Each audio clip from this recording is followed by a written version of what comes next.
सभी माता पिता, संरक्षकगण एवं विद्यार्थियों को नमस्कार। संस्कृत की ऑनलाइन क्लासेस में आप सभी का हार्दिक स्वागत है। तो आज हम कक्षा 7 संस्कृत रुचिरा के अध्याय 6 को प्रारंभ करने जा रहे हैं। अध्याय का शीर्षक है सदाचार। सदाचार दो शब्दों के मेल से बना है, जिसका प्रथम शब्द है सत्य और दूसरा शब्द है आचार। सत्य का अर्थ होता है श्रेष्ठ और आचार का अर्थ है आचरण। तो इस प्रकार सदाचार की एक विस्तृत व्याख्या होती है, श्रेष्ठ आचरण। सदाचार को अनेक विद्वानों ने अनेकों प्रकार से परिभाषित किया है।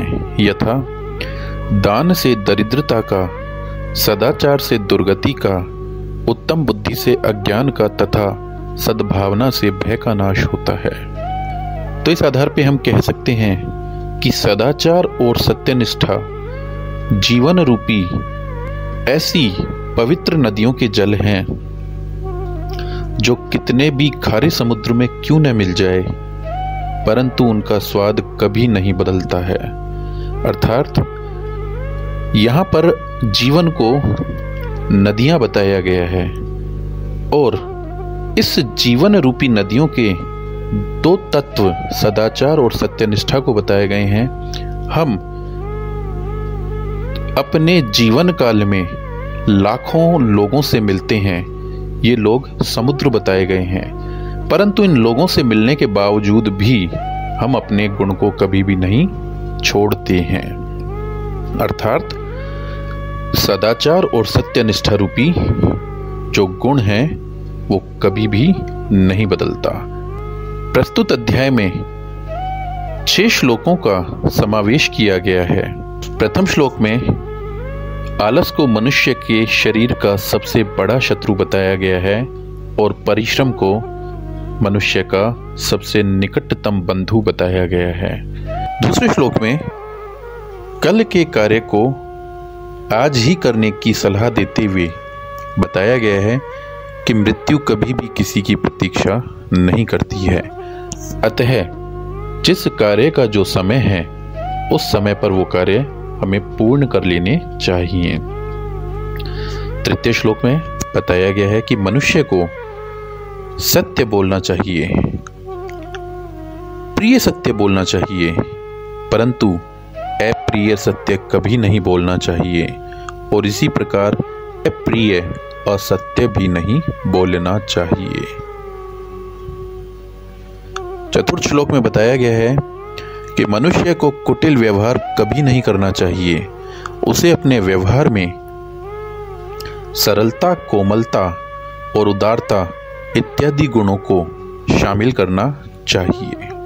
मनुष्य का व्यवहार सदा अनुकरण से ही बनता है, अतः यदि मनुष्य को व्यवहार कुशल बनना है तो उसे निसंदेह महान और सफल लोगों को अपने जीवन में उतारना होगा, अर्थात उनका ही अनुकरण करना होगा।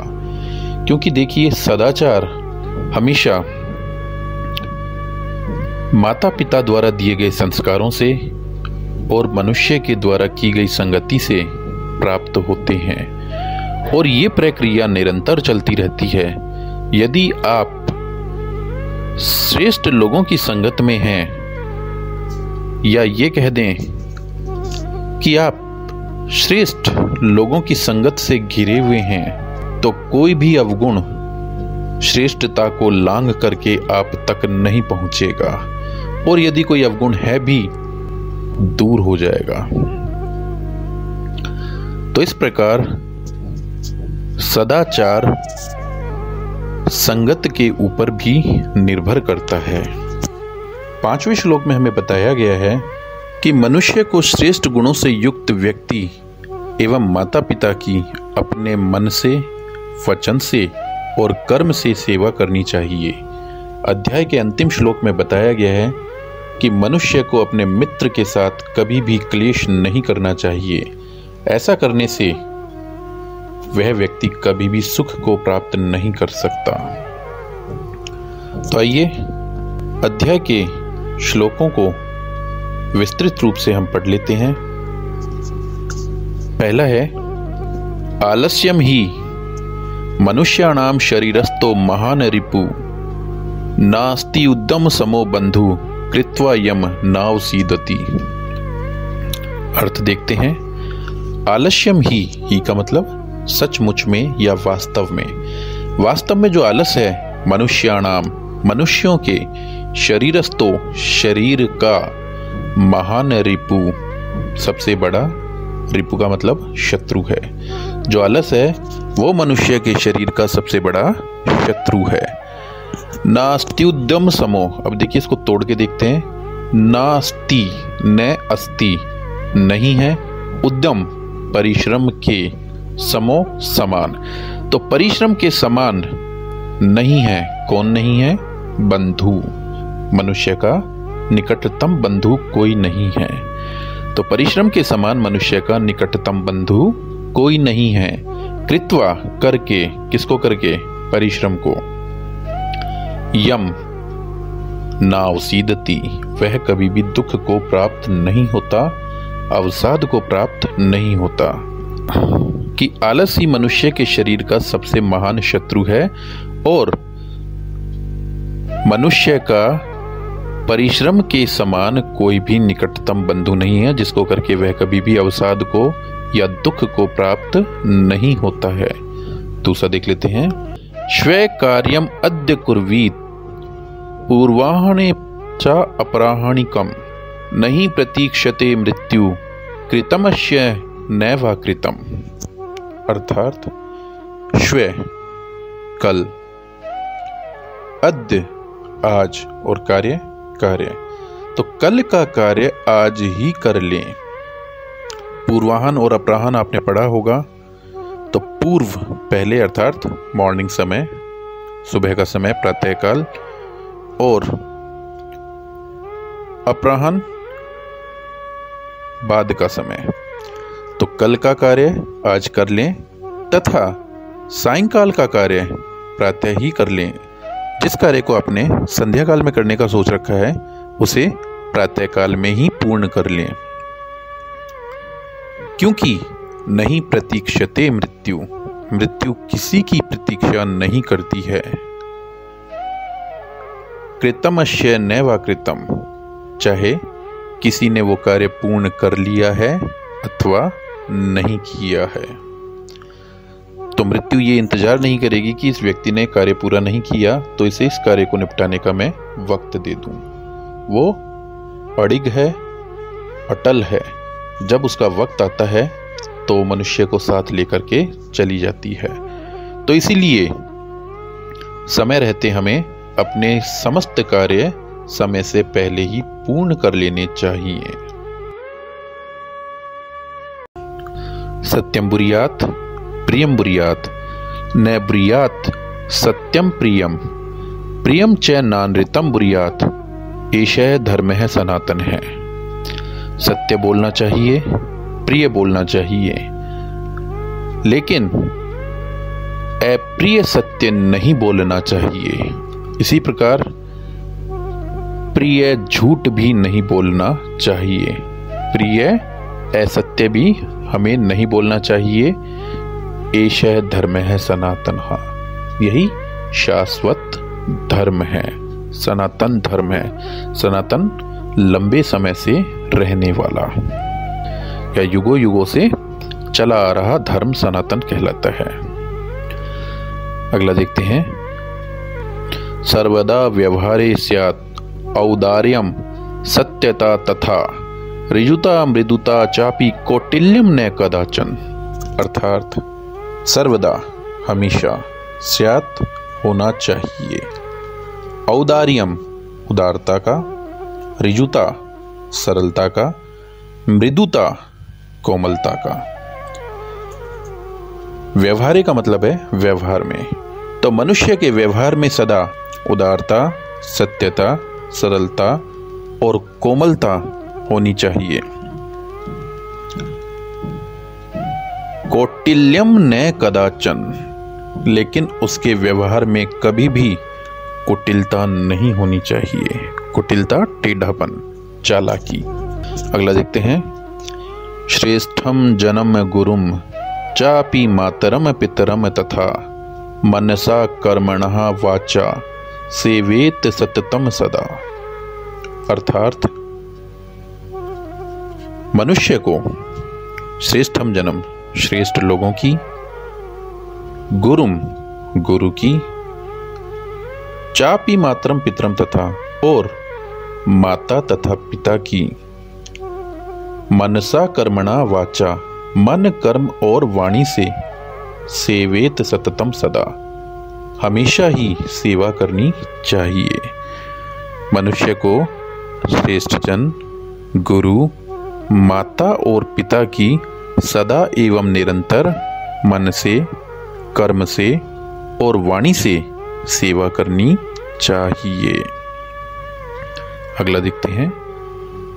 मित्रेण कलहम कृत्वा न कदापि सुखी जनः इति ज्ञात्वा प्रयासेन तदेव परिवर्जयेत। अर्थात व्यक्ति मित्रेण कलहम कृत्वा न कदापि सुखी जने, जने का मतलब है व्यक्ति या मनुष्य। तो मनुष्य मित्र के साथ झगड़ा करके कभी भी सुख को प्राप्त नहीं कर सकता है। इति ज्ञात्वा प्रयासेन तदेव परिवर्जयेत, ऐसा जानकर के प्रयासेन प्रयास पूर्वक, तदेव परिवर्जयेत उस झगड़े से बचने का प्रयास करना चाहिए या टाल देने की कोशिश करनी चाहिए।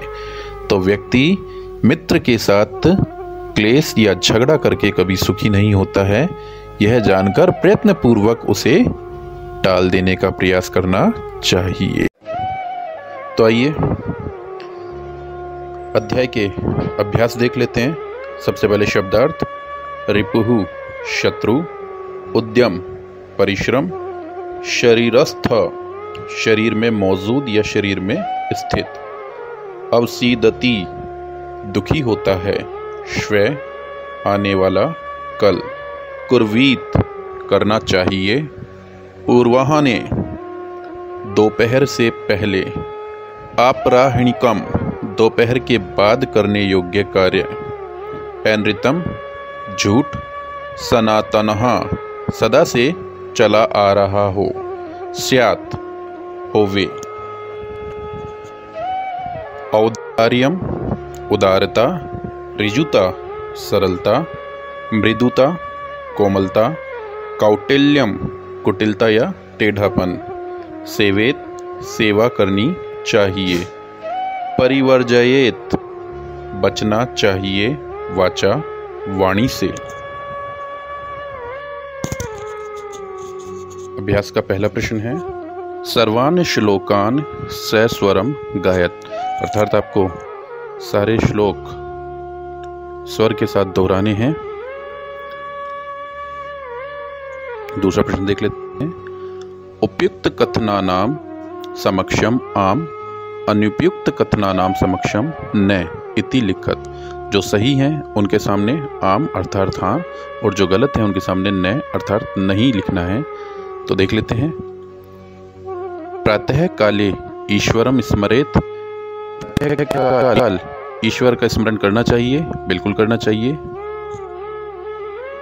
तो यहाँ पे हो जाएगा आम। दूसरा है अनृतम बुरियात, हमें झूठ बोलना चाहिए, बिल्कुल नहीं, तो इसलिए हमने यहाँ पे लिख दिया न। मनसा श्रेष्ठ जन्म सेवेत, मन से श्रेष्ठ लोगों की सेवा करनी चाहिए, बिल्कुल करनी चाहिए, तो इसलिए आम हो जाएगा। मित्रेण कलहम कृत्वा जने सुखी भवति, मित्र के साथ झगड़ा करके या कलह करके मनुष्य सुखी होता है, बिल्कुल नहीं होता, तो इसलिए न। श्वै कार्यम अद्य कुर्वीत, कल का कार्य आज करना चाहिए, बिल्कुल, तो इसलिए आम। तीसरा प्रश्न है। एक पदेन उत्तरत, एक पद में उत्तर दीजिए। कह दिया है कै न प्रतीक्षते, प्रतीक्षा कौन नहीं करती है, तो जवाब हो जाएगा मृत्यु। सत्यता कदा व्यवहारे स्यात्, सत्य हमारे व्यवहार में कब होना चाहिए, सर्वदा हमेशा, अर्थात हमारे व्यवहार में हमेशा सत्य, सरलता और मृदुता, कोमलता, ये सारी चीज़ें होनी चाहिए, ये सारे गुण हमारे व्यवहार में होने चाहिए। किम बुरियात, क्या बोलना चाहिए? सत्यम बुरियात, सत्य बोलना चाहिए। तो इसका जवाब हो जाएगा सत्यम। केन सह कलहम कृत्वा नरः सुखी न भवेत, किसके साथ झगड़ा करके मनुष्य सुखी नहीं रह सकता है? मित्रेण, मित्र के साथ। कह महारिपु अस्माकम शरीरे तिष्ठति, कौन सा सबसे बड़ा शत्रु हमारे शरीर में रहता है?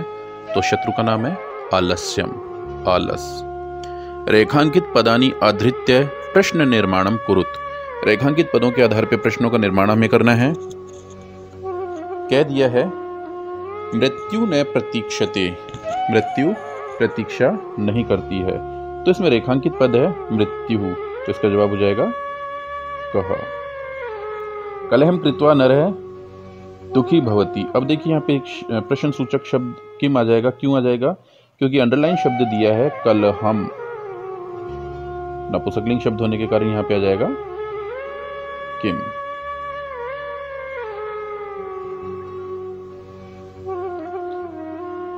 इसी प्रकार से पितरम कर्मणा सेवेत, पिता की कर्म से सेवा करनी चाहिए। अर्थात कर्म का मतलब होता है क्रिया, क्रिया करके, काम करके पिता की हमें सेवा करनी चाहिए। तो पितरम का, पितरम यहाँ पे रेखांकित पद है, तो ये पुल्लिंग शब्द होने के कारण यहाँ पे आ जाएगा कम।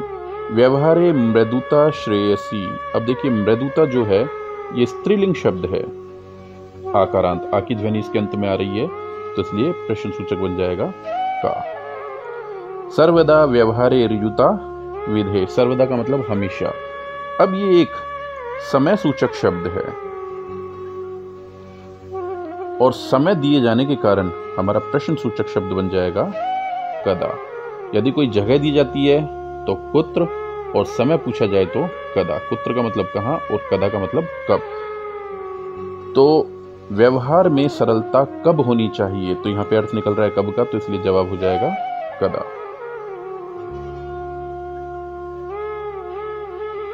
पांचवा प्रश्न देख लेते हैं। यहां आपको एक सर्किल दिया है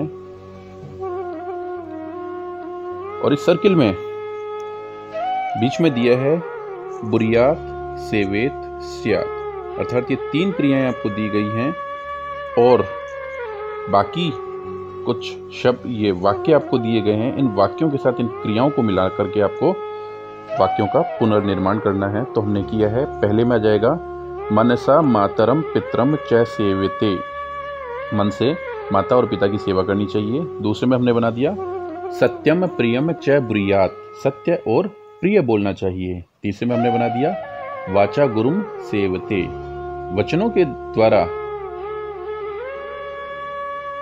गुरु की सेवा करनी चाहिए। देखिए यहाँ पे ये सेवते शब्द जो दिया है ये गलत दिया है, आप इसको सही कर लेंगे, ये सेवते नहीं होगा, ये आत्मनेय पद है, इसका रूप चलता है सेवेत, करनी चाहिए। वैसे भी यहाँ पे सर्किल में सेवेत ही दिया है, तो ये सेवते को आप सेवित कर लेंगे और यहाँ भी सेवते दे रखा है, इसको सेवित कर लेंगे। एक यहाँ च में भी च में सेवित दिया है, ये सही है। तो ये दो जगह मिसप्रिंट है, इसको आप जरूर सही कर लेंगे।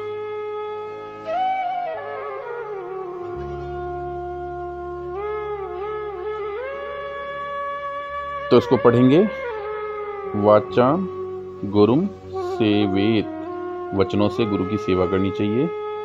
चौथा देखते हैं सत्यम अप्रियम च न ब्रूयात, सत्य और ऐसा सत्य जो अप्रिय है वो नहीं बोलना चाहिए, यानी अप्रिय सत्य नहीं बोलना चाहिए। पांचवा दिया है व्यवहारे कदाचन कौटिल्यम न स्यात्, व्यवहार में कभी भी कुटिलता नहीं होनी चाहिए। छठा है श्रेष्ठ जन्म कर्मणा सेवेत, श्रेष्ठ लोगों की कर्म से सेवा करनी चाहिए। सातवां दिया है व्यवहारे सर्वदा औदार्यम स्यात्, व्यवहार में हमेशा उदारता होनी चाहिए। और आठवां है इसका अनृतम प्रियम च न ब्रूयात, प्रिय झूठ भी हमें नहीं बोलना चाहिए। छठा प्रश्न है, मंजूषातः अव्यपदानि चित्वा रिक्त स्थानानि पूरयत। अव्यपद ऐसे पद जिन पर वचन, लिंग, विभक्ति, काल इत्यादि का कोई भी प्रभाव नहीं पड़ता है अव्यय कहलाते हैं। तो कुछ अव्यय दिए हैं जैसे तथा, न, कदाचन, सदा, च, अपि। तो ये जो उचित हैं, जिस रिक्त स्थान के लिए जो उचित हैं उसी में आपको ये भरने हैं। तो पहला दिया है भक्तः सदा ईश्वरम स्मृति। तो पहले में सदा आ जाएगा, भक्त हमेशा ईश्वर को याद करता है। दूसरे में असत्यम न वक्तव्यम, असत्य कभी नहीं बोलना चाहिए। तीसरे में प्रियम तथा सत्यम वदेत, प्रिय और सत्य बोलना चाहिए। चौथे में लता मेधा, अब दो हो गए हैं तो इसलिए अव्यय आ जाएगा च। तो लता और मेधा विद्यालयम गच्छत, विद्यालय जाते हैं।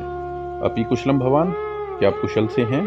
तो देखिए कुशल मंगल पूछने के लिए हम अपि अव्यय का प्रयोग कर देते हैं। वैसे अपि का मतलब भी होता है। लास्ट है महात्मा गांधी कदाचन अहिंसाम न अत्यज्यत। महात्मा गांधी जी ने कभी भी अहिंसा को नहीं छोड़ा। आपने सुना भी होगा अहिंसा परमो धर्मः, अर्थात अहिंसा परम धर्म है। अहिंसा का अभिप्राय होता है प्राणियों पर हिंसा न करना, इवन उनसे कठोर वचन भी न बोलना।